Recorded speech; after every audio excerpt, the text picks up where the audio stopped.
Hello, it's time for another video on Allegra Printz's wonderful ring cycle tarot, which uses the illustrations by Arthur Rackham of Wagner's 4 ring cycle operas. And today I thought just a few words on how Allegra Printz uses Rackham's art in the deck and how that affects the structure of the deck, and a basic look at the structure of the deck, and then finally, to round off today, how the cards themselves relate to the story of the ring cycle. So I'm going to be doing all that without being too long-winded about it, I hope. One of the reasons that I tend not to have done much work with what I call themed decks, decks that actually use pre-existing art to illustrate them, is because I've always had this feeling that they're constrained by the choice of artwork that they can make from pre-existing art. Obviously, art that was made without a thought of it ever becoming a tarot deck. It can be difficult to fit it to a tarot structure. In some ways, this tarot deck is double constrained, because not only is Allegra Printz fitting the story of the ring cycle to the tarot, she's using a set of illustrations that themselves are limited in what they show in terms of the story of the cycle.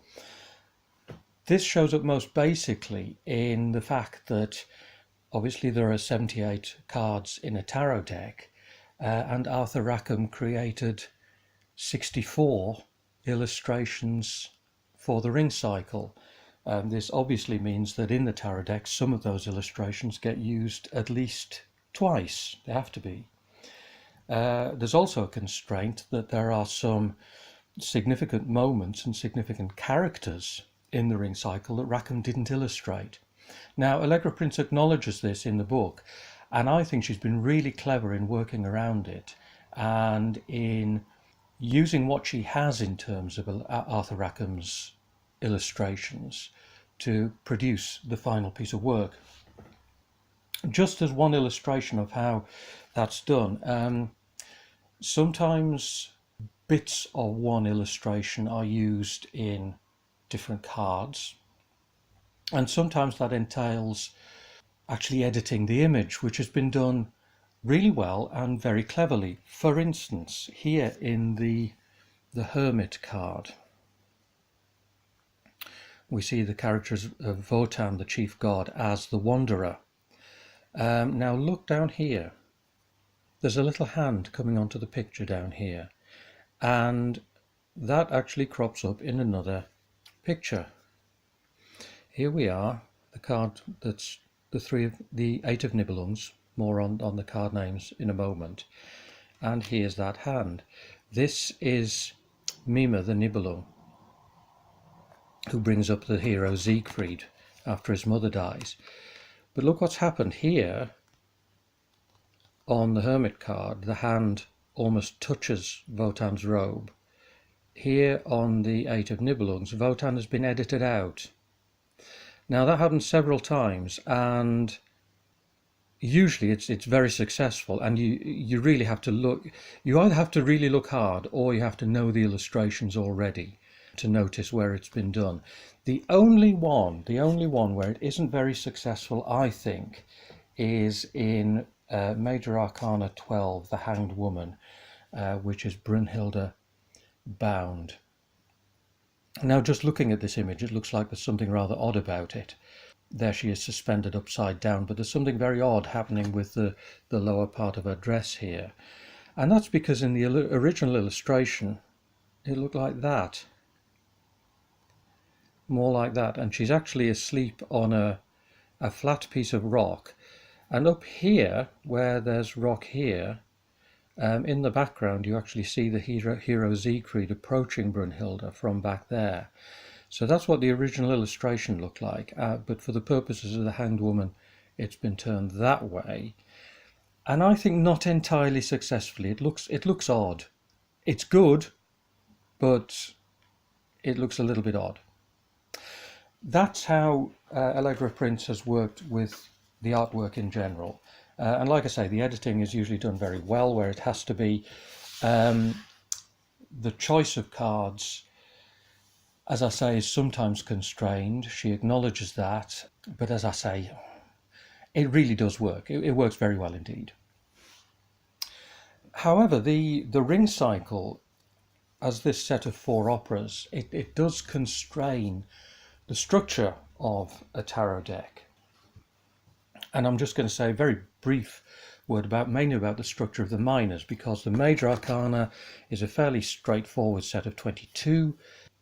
I'll do a separate video on the card associations and the interpretations of these cards, but they are quite straightforward, cleverly done, nicely done, but a major arcana as we're all used to.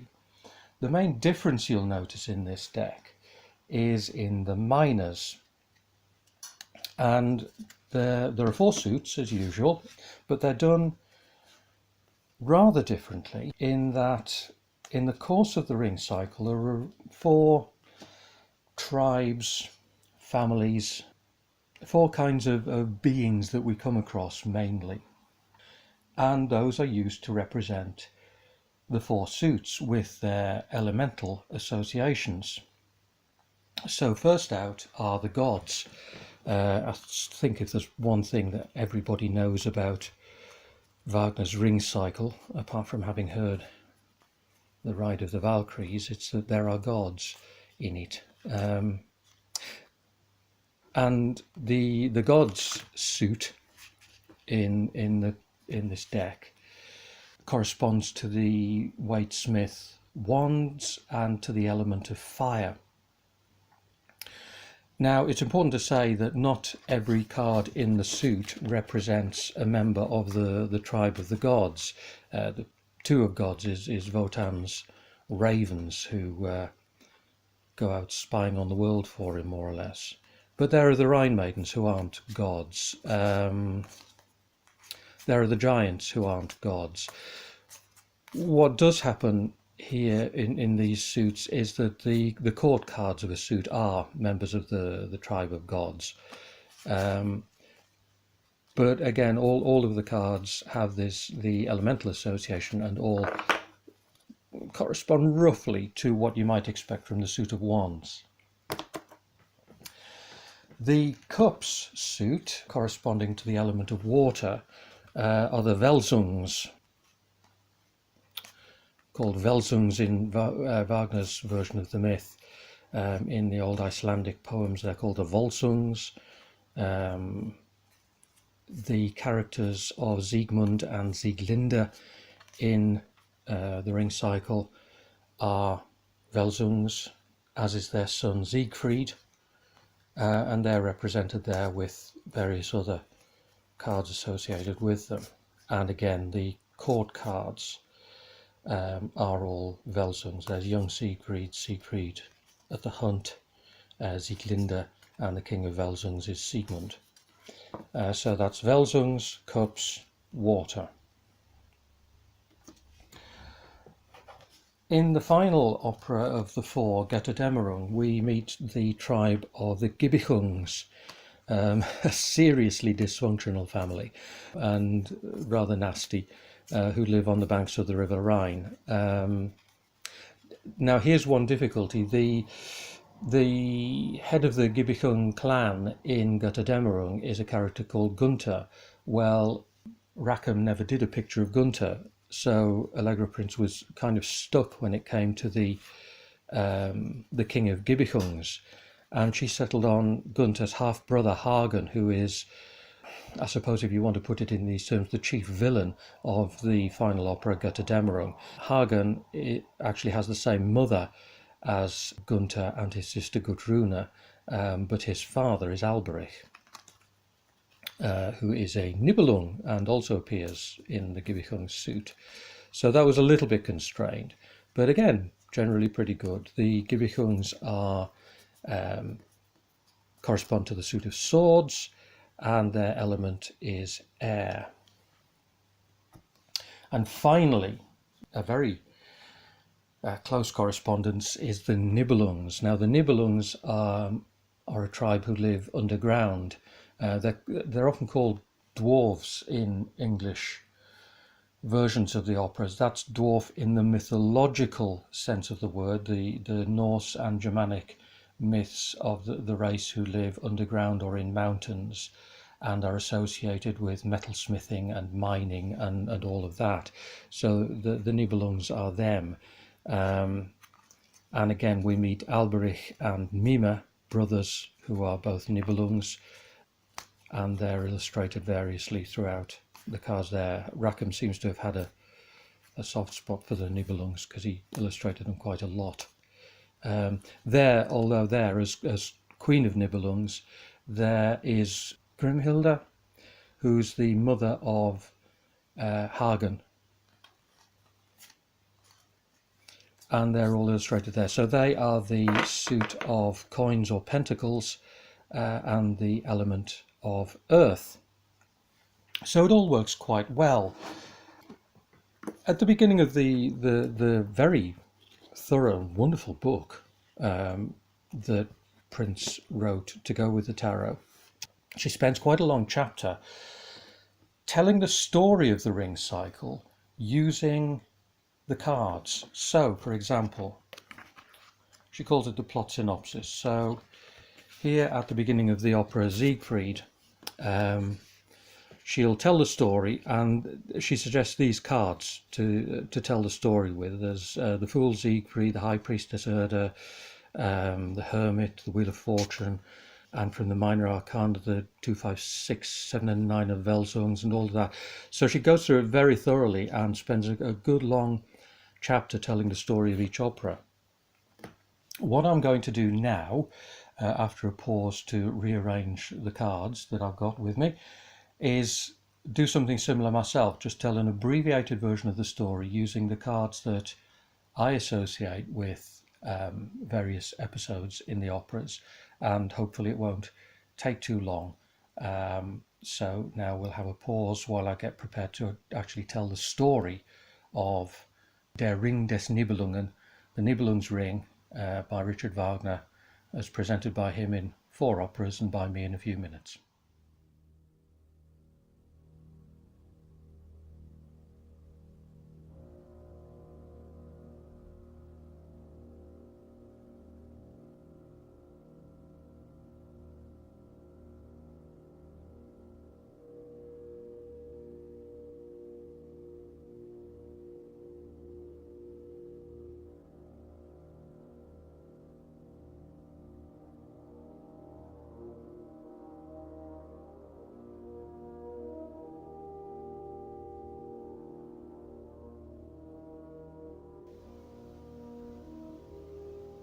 At the start of the story, the music depicts the river Rhine, and in the river Rhine live 3 water nymphs called the Rhine Maidens, and their duty is to guard the Rhine gold,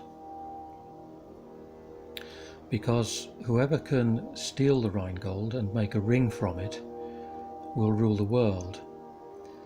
But to get your hands on the Rhine gold, a person has to first curse and give up love.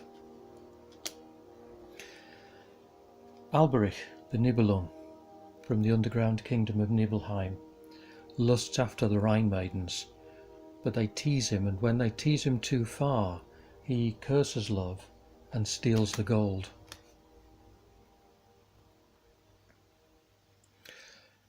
Meanwhile, Wotan, the chief god, has employed 2 giants, Fasolt and Fafnir, to build his castle Valhalla. The problem is that Wotan can't pay them. He'd originally promised his wife's sister Freya in payment, but he desperately wants to get out of that contract and find another way of paying off the giants. Loge, the god of fire, suggests that Wotan go down to Alberich's underground kingdom of Nibelheim and steal the gold and the newly forged Ring of Power to pay off the giants, and so he and Wotan together do this. But Alberich curses the ring, saying that whoever possesses it will die. Wotan very reluctantly gives the ring to the giants, and the curse immediately claims its first victim. Fafnir kills Fasolt, and he then takes the ring away into a forest, where he turns himself into a dragon to guard the gold. Wotan wants the ring back, because if Alberich recovers it, he'll rule the world and it'll be the end of the gods. Wotan's plan is that his mortal son, Siegmund, should become the perfect warrior to kill Fafnir the dragon and to recover the gold and the ring. But Siegmund falls in love with his own sister, Sieglinde, and Wotan's wife Fricka, who's goddess of marriage, orders Siegmund's death. Wotan, in despair, dispatches his daughter Brunhilde the Valkyrie to see that Siegmund dies at the hands of Sieglinde's husband Hunding. But Brunhilde has a change of heart and she tries to save Siegmund and Sieglinde, so Wotan sees to Siegmund's death himself, while Brunhilde rescues Sieglinde, who's now pregnant with Siegmund's child, and Brunhilde sends her off to safety in the forest. As punishment for disobeying him, Wotan sentences Brunhilde to become mortal and to sleep on a mountaintop circled with fire until she's rescued by a hero. Years later, Sieglinde's child Siegfried is grown up. Sieglinde died in childbirth, and Siegfried has been brought up by Alberich's brother, Mime, who's a blacksmith. Mime plans that Siegfried should kill Fafnir and get the gold, and then Mime will kill him. But Siegfried fights Fafnir and gets the ring and the gold, and then kills Mime. Then Siegfried fights Wotan and shatters the spear that's the symbol of Wotan's power as chief god. This shattering of the spear heralds the downfall of the gods, and Wotan retreats to Valhalla to await the end. Siegfried rescues Brunhilde from her mountaintop and they fall in love. Then Siegfried sets out on new adventures and meets the Gibichung family, brother and sister Gunther and Gudruna, and their half-brother Hagen. And as I've mentioned, Hagen is Alberich's son and is now plotting to get the ring on Alberich's behalf. Hagen uses a magic potion to make Siegfried fall in love with Gudruna and forget Brunhilde, and then he persuades Siegfried to betray Brunhilde by kidnapping her and making her Gunther's bride.